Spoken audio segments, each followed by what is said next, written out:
Australia ਜਾਣ ਦੇ ਚਾਹਵਾਨਾਂ ਲਈ ਖੁਸ਼ਖਬਰੀ ਹੈ। ਆਸਟ੍ਰੇਲੀਆ ਸਰਕਾਰ ਜਲਦ ਹੀ ਵੈਕਸੀਨ ਲਗਵਾ ਚੁੱਕੇ ਵਿਦੇਸ਼ੀ ਵਿਦਿਆਰਥੀਆਂ ਅਤੇ ਵਰਕਰਾਂ ਲਈ ਆਪਣੇ ਬਾਰਡਰ ਖੋਲ੍ਹਣ ਜਾ ਰਹੀ ਹੈ। ਆਸਟ੍ਰੇਲੀਆ ਸਰਕਾਰ ਨੂੰ ਉਮੀਦ ਹੈ ਕਿ ਅਗਲੇ ਹਫ਼ਤੇ ਜਦੋਂ ਦੇਸ਼ ਵਿੱਚ ਮਹਾਮਾਰੀ ਸੰਬੰਧੀ ਪਾਬੰਦੀਆਂ ਵਿੱਚ ਢਿੱਲ ਦਿੱਤੀ ਜਾਵੇਗੀ, ਉਦੋਂ 2 ਲੱਖ ਟੀਕਾਕਰਨ ਕਰਵਾਏ ਵਿਦੇਸ਼ੀ ਵਿਦਿਆਰਥੀ ਅਤੇ ਹੁਨਰਮੰਦ ਕਾਮੇ ਜਲਦ ਹੀ ਬਿਨਾਂ ਕੁਆਰੰਟੀਨ ਮਿਆਦ ਦੇ ਵਾਪਸ ਪਰਤਣਗੇ। ਪ੍ਰਧਾਨ ਮੰਤਰੀ ਸਕਾਟ ਮੋਰਿਸਨ ਨੇ ਕਿਹਾ ਕਿ 1 ਦਸੰਬਰ ਤੋਂ ਵਿਦਿਆਰਥੀ, ਹੁਨਰਮੰਦ ਕਾਮਿਆਂ ਅਤੇ ਕੰਮਕਾਜੀ ਛੁੱਟੀਆਂ ਤੇ ਆਉਣ ਵਾਲੇ ਯਾਤਰੀਆਂ ਨੂੰ ਯਾਤਰਾ ਪਾਬੰਦੀ ਦੀ ਛੋਟ ਤੋਂ ਬਿਨਾਂ ਸਿਡਨੀ ਅਤੇ ਮੈਲਬਰਨ ਹਵਾਈ ਅੱਡਿਆਂ ਤੇ ਉਤਰਨ ਦੀ ਇਜਾਜ਼ਤ ਦਿੱਤੀ ਜਾਵੇਗੀ। ਮੋਰਿਸਨ ਨੇ ਕਿਹਾ, ਹੁਨਰਮੰਦ ਕਾਮਿਆਂ ਅਤੇ ਵਿਦਿਆਰਥੀਆਂ ਦੀ ਆਸਟ੍ਰੇਲੀਆ ਵਿੱਚ ਵਾਪਸੀ ਸਾਡੇ ਵਾਪਸੀ ਦੇ ਰਸਤੇ ਵਿੱਚ ਇੱਕ ਵੱਡਾ ਮੀਲ ਪੱਥਰ ਹੈ।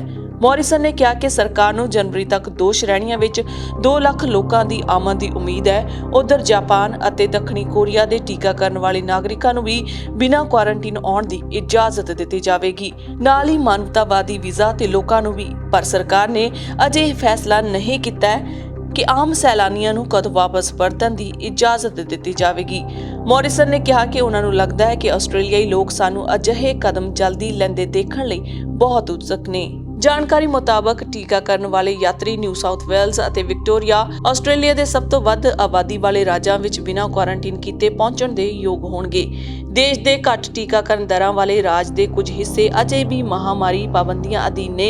ਇੱਕ ਕਮਜ਼ੋਰ ਸ਼ੁਰੂਆਤ ਤੋਂ ਬਾਅਦ ਆਸਟ੍ਰੇਲੀਆ ਦੀ ਟੀਕਾਕਰਨ ਮੁਹਿੰਮ ਨੇ ਰਫ਼ਤਾਰ ਫੜੀ ਹੈ। 16 ਸਾਲ ਅਤੇ ਇਸ ਤੋਂ ਵੱਧ ਉਮਰ ਦੀ ਆਬਾਦੀ ਦਾ 85% ਤੋਂ ਵੱਧ ਹੁਣ ਪੂਰੀ ਤਰ੍ਹਾਂ ਟੀਕਾਕਰਨ ਕੀਤਾ ਗਿਆ ਹੈ। ਕਿਸੇ ਵੀ ਲੋਕਤੰਤਰੀ ਦੇਸ਼ ਦੁਆਰਾ ਅਪਣਾਈਆਂ ਗਈਆਂ ਕੁਝ ਸਭ ਤੋਂ ਭਿਆਨਕ ਮਹਾਮਾਰੀ ਪਾਬੰਦੀਆਂ ਦੇ 20 ਮਹੀਨਿਆਂ ਬਾਅਦ ਆਸਟ੍ਰੇਲੀਆ ਨੇ 1 ਨਵੰਬਰ ਨੂੰ ਕੁਆਰੰਟੀਨ ਮੁਕਤ ਯਾਤਰੀਆਂ ਲਈ ਆਪਣੀ ਸਰਹੱਦ ਦੁਬਾਰਾ ਖੋਲ੍ਹ ਦਿੱਤੀ ਹੈ। ਆਮਦ ਪਹਿਲਾਂ ਆਸਟ੍ਰੇਲੀਆਈ ਨਾਗਰਿਕਾਂ ਅਤੇ ਸਥਾਈ ਨਿਵਾਸੀਆਂ ਤੱਕ ਸੀਮਤ ਸੀ। ਆਸਟ੍ਰੇਲੀਆ ਸਿੰਗਾਪੁਰ ਕੁਆਰੰਟੀਨ ਮੁਕਤ ਯਾਤਰੀਆਂ ਦੀਆਂ ਪਹਿਲੀ ਉਡਾਣਾਂ ਐਤਵਾਰ ਨੂੰ ਸ਼ੁਰੂ ਹੋਈਆਂ। ਯੂਨੀਵਰਸਿਟੀਜ਼ ਆਸਟ੍ਰੇਲੀਆ ਦੀ ਮੁੱਖ ਕਾਰਜਕਾਰੀ ਕੈਟਰੀਨਾ ਜੈਕਸਨ ਨੇ ਕਿਹਾ ਕਿ ਉਹਨਾਂ ਦੇ ਸੈਕਟਰ ਨੂੰ ਪਿਛਲੇ ਸਾਲ 1.8 billion Australia dollar 1.3 billion dollar ਦਾ ਨੁਕਸਾਨ ਹੋਇਆ ਕਿਉਂਕਿ ਵਿਦੇਸ਼ੀ ਵਿਦਿਆਰਥੀਆਂ ਨੂੰ ਤਾਲਾਬੰਦ ਕਰ ਦਿੱਤਾ ਗਿਆ ਸੀ।